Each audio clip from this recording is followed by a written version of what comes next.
Welcome to Taela HR, your one-stop channel for everything HR, career insights and workplace gist and practical career tips. Today, we are giving you our ultimate guide to not just surviving a toxic workplace, but thriving through it towards something better. Have you ever felt that Sunday night dread morph into full-blown panic before Monday morning even starts? Do you leave work feeling hollow, drained, worthless, like your soul been sapped out?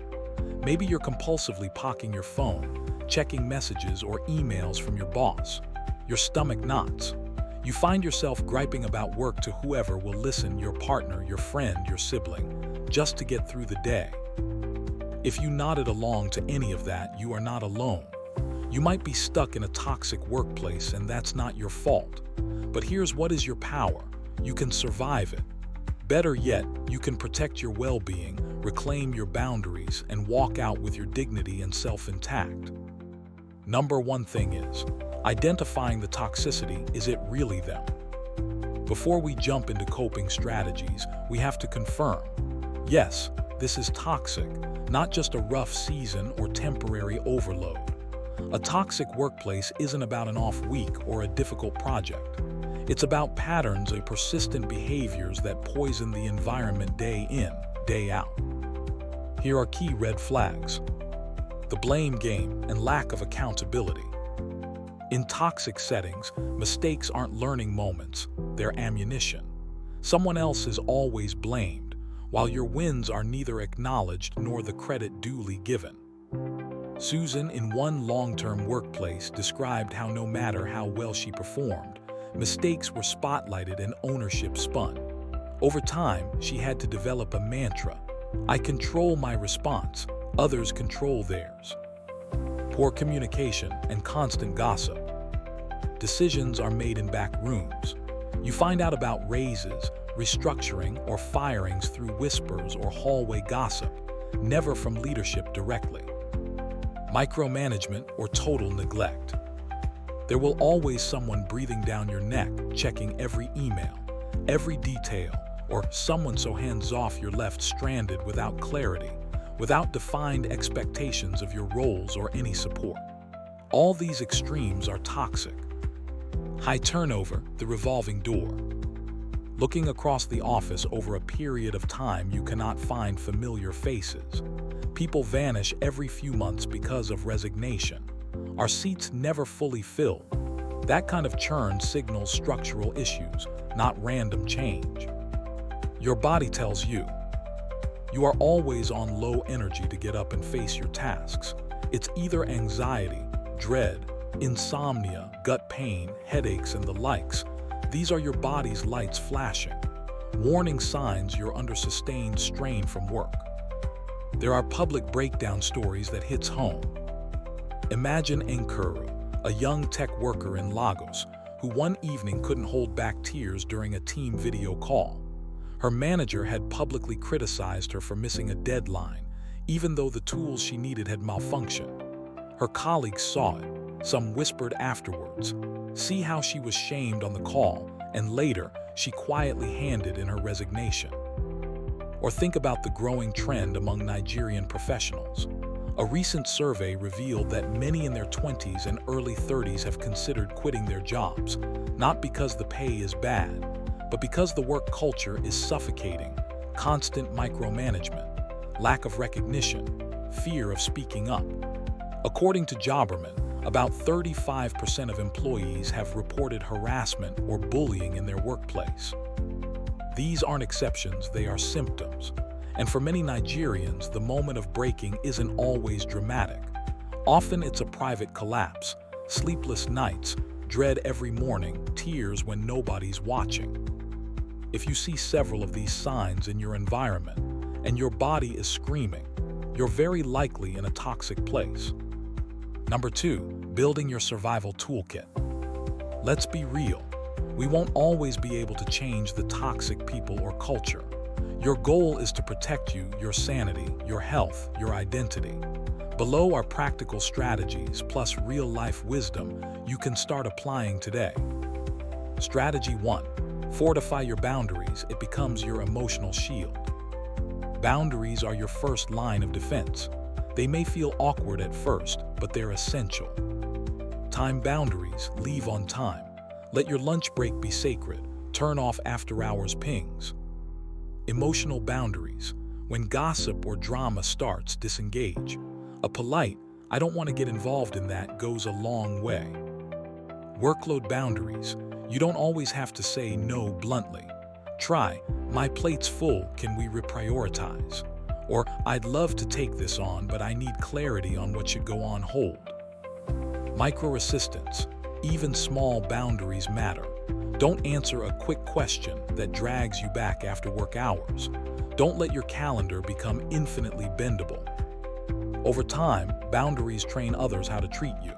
They shrink the space where toxicity can reach you. Strategy 2. Document, document, document. Keep a paper trail. In a toxic workplace, your memory is vulnerable, so write things down. Keep a private log secure, time-stamped, of incidents. Who, when, what was said, what followed. After meetings or verbal instructions that feel vague or contradictory, send a brief confirming email. "Thanks for clarifying earlier, just to confirm, we'll proceed with X, Y, Z, correct." When deadlines shift unreasonably or scope changes, capture the change in writing. Save relevant emails, chat messages, screenshots, especially if they expose expectations, pressures, or conflicting instructions. This isn't preparing to sue, though it can help if things escalate. It's giving yourself data, clarity, and a defense when doubt or gaslighting creeps in. Strategy 3. Master your response, the gray rock method. Toxic people often feed off emotional reactions. One effective tactic is the gray rock method. Make yourself uninteresting, unreactive. Keep your tone flat, brief, factual. Don't share personal stories or feelings. Use neutral replies. "Okay, I see, understood." Let them carry the drama. You don't have to respond with fuel. Yes, it feels robotic. Yes, it takes practice. But over time, many toxic actors lose interest when they don't get the emotional supply they crave. Strategy 4. Find your oxygen mask. Build your outpost of sanity. You can't fight on an empty tank. Outside care is vital. Find your allies. Even one or two trusted colleagues makes a difference. You need someone to check reality with, vent to, or let you know you're not crazy. Disconnect physically, mentally. Walk outside on breaks. Put literal distance between you and your desk. Don't eat lunch there while doom-scrolling emails. Invest in your life outside work. Reignite passions, hobbies, friendships, family. Your job is what you do, not who you are. Self-care is not optional. Sleep, nutrition, movement, therapy, time in nature, these aren't luxuries, they're oxygen. Sue, whose story we mentioned earlier, leaned hard into her outside life to survive her toxic environment.